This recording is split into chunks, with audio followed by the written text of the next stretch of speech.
Welcome back to the Run Radio podcast. My name's Trina. My guest today, recommended by Billy Wiegand from the Contributor Corner. You hear her every Wednesday giving advice to entrepreneurs and such. And Run Radio is all about running your life literally and metaphorically. So welcome, actor, filmmaker, host Lenny Hernandez. Hello. Trina, thank you so much for having me. I appreciate it. Yeah, I'm glad to have you. I recently got to do the red carpet for the Sado 48 award ceremony, and that was such a blast. There's so much talent right here in the Midwest, Springfield, Missouri, especially. And you're one of those talents. So tell me about how you got into all of this. I am originally from the Ozarks, specifically from Springfield, Missouri. I went to Central High School. I went to Drury. I went to Missouri State. I literally am a graduate from Missouri State's theater program, their BFA acting program. Right out of college, I moved to LA. I lasted about 6 weeks because it was so expensive. It was so it was so overwhelming that I didn't know how to survive out there whenever I first moved. And so then I moved back to Missouri for a little while until I realized that I should save a lot more money to then make the move out west again. And so I did. I did a very good job saving money for over about 18 months and then moved to California again whenever I was 25, where I spent the last 12 years living as a working actor, in California and Los Angeles. And then I recently moved back to Missouri 2 summers ago. All right. Why'd you come back here? Well, I came back because there was a lady here. And so I was flying here to her. She was flying there to me. And then during the pandemic, it just made more sense. Everything moved online. So all of the auditioning moved to self-tapes, which I teach. I help actors learn how to navigate the self-tape world here in the Ozarks. So if any actors out there are needing some coaching, I'm your guy. I've been auditioning for with self-tapes for 4.5 years now. About 55 to 65 auditions every year that I've had to film in my basement and Yeah. then submit out. And so that's kind of like the run around is. So when everything moved online, I decided I could do this anywhere, so I might as well do it where my lady is, my person is, and somewhere where it is the cost of living is a little bit more inexpensive. Yeah, I hear you. I hate that the pandemic happened. I love, though, some of the advantages that we got from that, where people started using the technology we already had to Right. do things like what you're saying. I mean, my voice coach is in LA, so I'm thankful that I am able to do. I mean, I wouldn't have, 5, 10 years ago been able to even do those things. So what is it Yeah, yeah. like, though, to do an Every audition in your basement after you're being in front of people? Is it very different? um, so I thought it was going to be harder to adjust to it than it had been. But honestly and realistically, it actually has made the actor world a little bit easier, in my opinion, because you are able to uh, kind of control your own environment. Whenever you were auditioning in person in Los Angeles, a lot of times, uh, I recognized and realized that I did a lot better the second or third time I went to a location because I wasn't worried anymore about like the non-acting things. I wasn't worried about parking. I wasn't worried about making sure I got there on time. I wasn't worried Yeah. about finding the location, the door, because every place that you audition for is like you go to this big building and you audition on the third floor way on the east or west side of the building, and you have to find the paper that says casting this direction, Yeah. and so I realized whenever I was doing that a lot that the second or third time I went to the location, I was more comfortable and to just be the character, Hmm. right? And so now that everything is filmed at my own, on my own time, at my own pace, in my own house, I'm able to control the environment more and control those non-acting things. Those are all gone now, and I can focus purely on the acting side of stuff. And so actually, me personally, I love doing the self tapes. I love being able to control all of those things Yeah. in my own, on my own time and in my own world. So Do you do more filmmaking or acting these days? um honestly, I'm doing a lot more acting stuff. I'm booking since I moved to Missouri, Kansas City has a pretty good hub of for SAG stuff, part of the Screen Actors Guild. And so because I'm a member of SAG. And so I'm auditioning actually out of Kansas City quite a bit, and I'm booking a lot. And it's my opinion is because there's not a lot of people who are SAG and who look like me Yeah. in the area. And so because of that, I'm booking quite a bit out of Kansas City. So I'm doing a lot more of the acting stuff, being paid for the acting stuff. And then the films that the filmmaking side of things are, I'm writing, and I am uh pursuing the back half of the film festivals for my short film Paradiso, which is, you can see here some of my awards Yes. for Paradiso, Yes. which is a short film that I did, which I did 2 summers ago, that we've been making the festival circuit. We've been taking the festival circuit the last year or so, not year, since October. So That's exciting. What was that like? Tell me. yeah, the festival world has been nuts. Like, being a person who has, like, I have relied on other people to give me jobs for Mm-hmm. so long. As an actor, you audition, you audition, and you hope that the other person casting will give you an opportunity, right? And Mm-hmm. so since I did that for 12 years, I learned a lot about the casting process. And then when I wouldn't get cast, I knew a lot of people who were working the production side.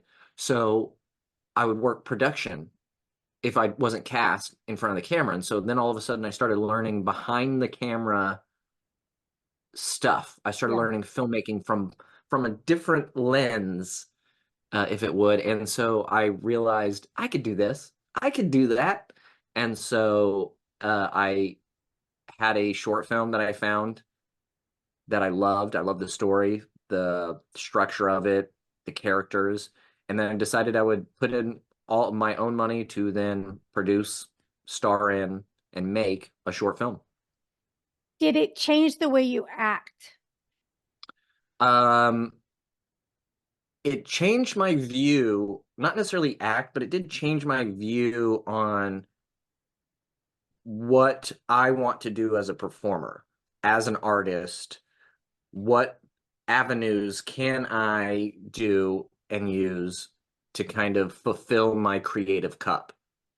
And it isn't just auditioning for commercials, auditioning, for uh, small parts, bit parts on TV shows. It's, yes, I want to do that, but also I have the means and I have the knowledge to do my own filmmaking, to do my own projects, and then those things fulfill my creative cup faster than, auditioning for the commercials and booking the commercial stuff. Now those things pay great.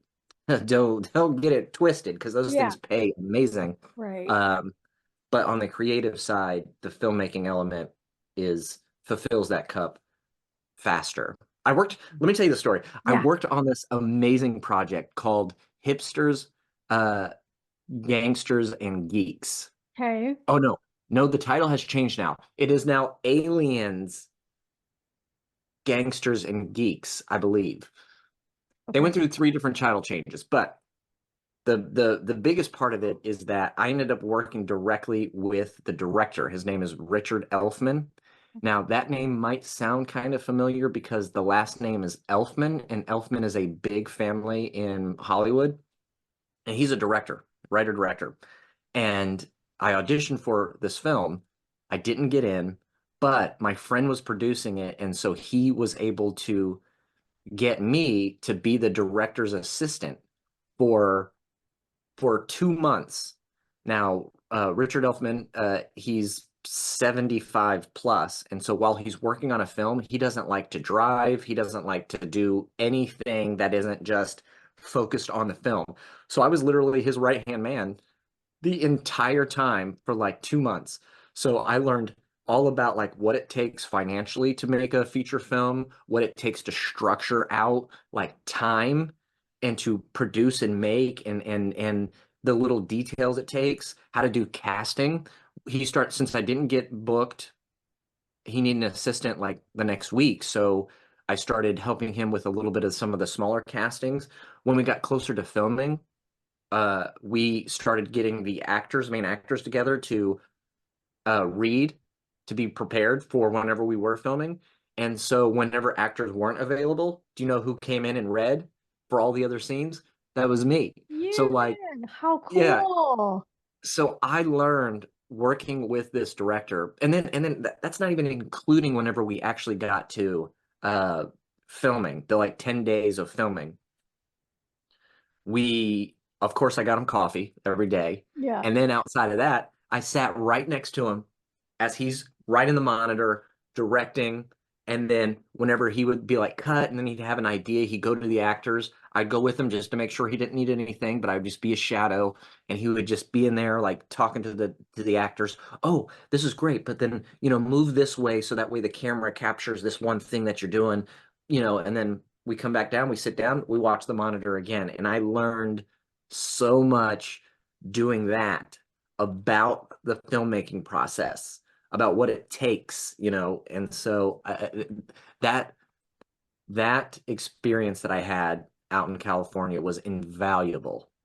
Yeah, that's like the best reroute you could get. If you can't have the main part, that is like that turned out to be better and more valuable to you. Well, and the main actor wasn't necessarily available a lot, and so I was reading for his role with the other actors like throughout the entire process, just because he was busy doing things, and so our director would be like, "Oh, can we read with one of the other actors?" And I was like, "Yeah, I can read with whoever." And so I'm sitting there reading with all of them all of the time, and helping bounce ideas off them, and it was really great. So you said something about, having the means to, fund your film. And that brings me to I've talked to a lot of authors or musicians that are doing it their own way. They're not signed with anybody big. So they have the jobs that pay the bills. Did you ever have to have those jobs that weren't in acting and weren't what Oh, you loved? And what were they if you did? oh, yeah, yeah. Because I was in Los Angeles for 12 years, and the first uh I'll start there. Like whenever I moved back to Los Angeles the second time, I had saved about $20,000. Mm-hmm. And I know, and that's whenever I tell people, they're like, "Whoa, whoa."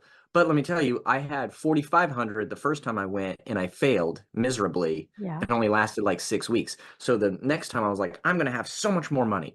And so I did. I had about 20,000. Yeah, 18,500, Yeah. 19,000, whatever. And so what I ended up doing is I ended up not working while I was in Los Angeles for like 6 months purposefully. Like I moved there and I said I had so much money saved up, I'm not going to work. What am I going to do instead? I'm going to say yes to everything that anyone asks me to do. So I ended up, because I'm saying yes to things, I'm making new friends in different pockets of the world of things. I joined different clubs. I joined a competitive dodgeball club. I was playing softball every other week, with people. I was going to a park. I was hanging out. I was finding friends online, new friends, people who enjoyed film stuff. I was saying yes to every student film that I auditioned. I just started auditioning for all the student films because USC is there, UCLA is there, Cal State, all these other schools, great colleges were there. And so I started getting into these short films. And those short films led to people later on asking me to be in their stuff because they remember me from their student film they did, 5 years prior. Yeah. But what did I have to do to work? I had to start working eventually, right? Yeah. Because I didn't just land everything. Yeah, no, I wish. But I ended up getting into the bartending and concierge world. So I was bartending at a bar, and then I was the concierge at a high-end hotel on the beach in Santa Monica. Oh, And so those are two kind of things that you are still interacting with people. So I was getting that, yeah. uh, while then pursuing the dream and auditioning and all with whenever I was getting those auditions. So, Fantastic. It sounds like you're in a great place now, but what's your vision for the next 6 months, 5 years? well, now let me clarify now. I work with an amazing company. It's called Arrow Senior Living, and I do hosting work for them as well as podcast producing and video production. So we have, Awesome. yeah, so I'm on Zoom all the time doing stuff for them. Uh, but they let me they basically have given me an untethered leash to be creative and to do creative things for them. Every week I host a nicely news program. So we come on here and we talk about the positive things that are happening at our communities. And so I'm on YouTube. We have close to 250 episodes of Arrow Nicely News. So shout out to Arrow and the things that they let me do for that. But what am I looking forward to? That is a great question in the next six months to a year. Well, I am now that I know that I can make a film and it be successful, as we did with Paradiso. And again, I'll even show you some of the different awards we Oh, won. Best actor at one mhm. of the film festivals. Best dramatic short film. Another best actor, best romantic film. Um, another best actor. It's crazy. Now that I know that I can do that, I Yeah. am currently writing my own pilot that I just finished the first draft of the pilot a few days ago.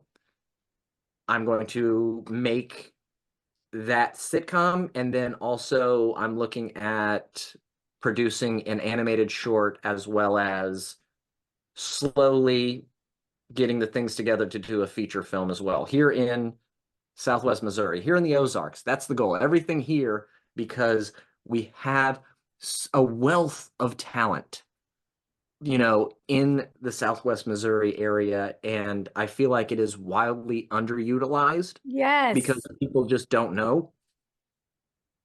And so we can get great locations for very inexpensively. We if you have hookups, use them. You know what I'm saying? Like if you got people who know people, use that. But then again, there's a couple different production companies in the Southwest Missouri area, which I didn't know about until I moved here and was like, oh, these are like legit, commercial production companies. Yeah. And so I'm very excited for these things. And I'm not on any timeline, Trina. Nope, nope, nope. I'm not on any set timeline because I Yeah. know it'll happen when it happens. But Yeah. I am pushing to write, pushing to rewrite, and then give it to my friends for them to like proofread and give me notes and stuff like that. I So love it. And I hope that you'll come back when you have a next milestone and give us an update because this is so exciting. I love that you're making pathways for people right here in Southwest Missouri. What would you say to the people like me in voiceover or the actor out there that wants to be involved in this entertainment arena that you're in? How do they get started? What's your advice to them? I get that question a lot, Yeah. actually, to, beginning actors that I meet, and a lot of them too in the Southwest Missouri, because I'm doing a lot of things with the Ozark Film Foundry. Mhm. I'm doing things, with the Springfield Theater, and so I'm getting asked that a lot. And really, you have to do a little bit of your due diligence when it comes to like finding things online.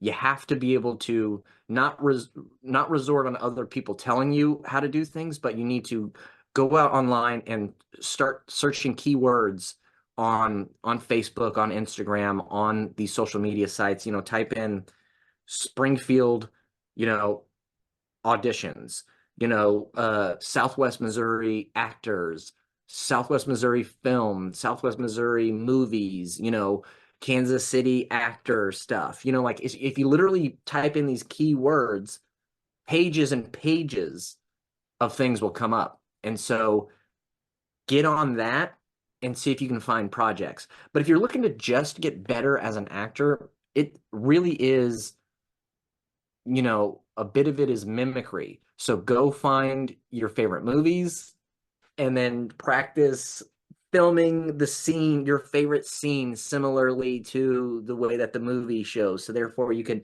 get used to saying dialogue into your camera. You know what I'm saying? Like you could just do those things to get better while you're typing up all the other things to find the gigs, the work, the roles. I love it. Thank you so much for spending some time with me this morning and sharing what you're doing. I appreciate it. Good luck to you and congratulations for what you've done so far. Yeah, yeah, absolutely. Well, if anybody wants to reach me in any kind of way, my social media is literally just Lenny Hernandez at Lenny Hernandez. That's Facebook, Instagram, TikTok. What else are people? You can find any of my information there. Super happy to have been chatting with you today, Trina. Such a great medium that you have for people. And yes, absolutely. The next time, whenever I launch this sitcom that I'm doing, I'm gonna come back and we'll All chat right. all about it. We're going to. Good. Thanks. Be sure you're watching and following along. You can link over to whichever platform you like from runradio.net. Thanks, Lenny.